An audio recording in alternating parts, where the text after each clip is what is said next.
Moi j'entends ce que vous dites, Avant Sophia, 2000. parce que là, on sort du roman, là, Oui. d'une certaine manière.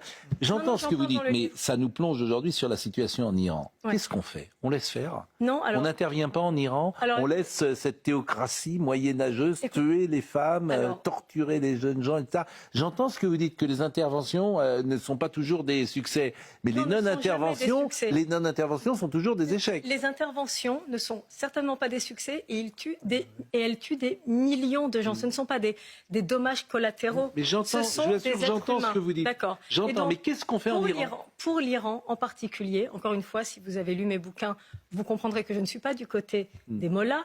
Ça fait 10 livres que j'écris. C'est évident, je ne ferai jamais ce procès-là. Voilà, évidemment, mais qu'est-ce qu'on fait selon vous? Est-ce que, par exemple, Trump a raison d'intervenir en Iran? Écoutez, non.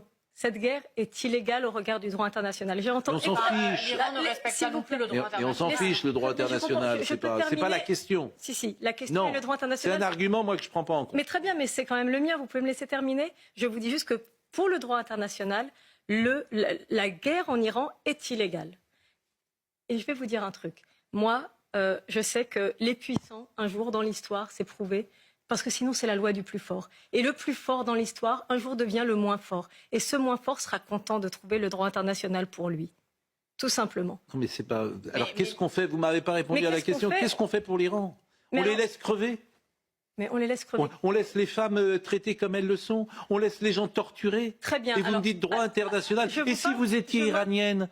Et si vous étiez iranienne? Je maintiens que si vous étiez iranienne, je ferai la révolution en Iran et j'aimerais... Mais vous pourriez pas?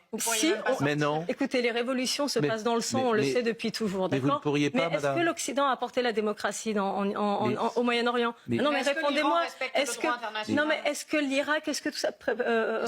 Non, mais est-ce que l'Irak, etc., respectait le droit international? Si vous étiez iranienne, vous dites je ferai la révolution. Mais vous pensez que... Évidemment, je serais contre le... Vous pensez que ces jeunes femmes, elles ne veulent pas faire la révolution?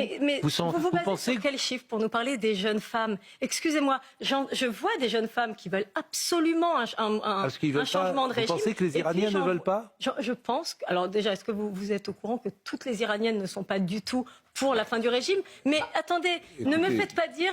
Là, les gens comprennent ce que vous dites. Non, je vais vous dire quelque chose. Vous êtes en train de nous dire que les Iraniennes sont derrière Ali Khamenei. Absolument pas. C'est ce que je comprends. Je vous dis qu'elles ont...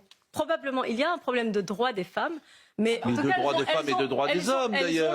Elles ont le droit d'étudier. Enfin, il y a 60% des étudiants à l'université. Mais laissez-moi terminer. On tire sur la foule, madame. Vous dites le droit international. Mais bien sûr que je dis le droit international. Qu'est-ce que le droit international? Qu'est-ce que l'Occident a apporté à l'Irak, à la Libye, à la Syrie aujourd'hui?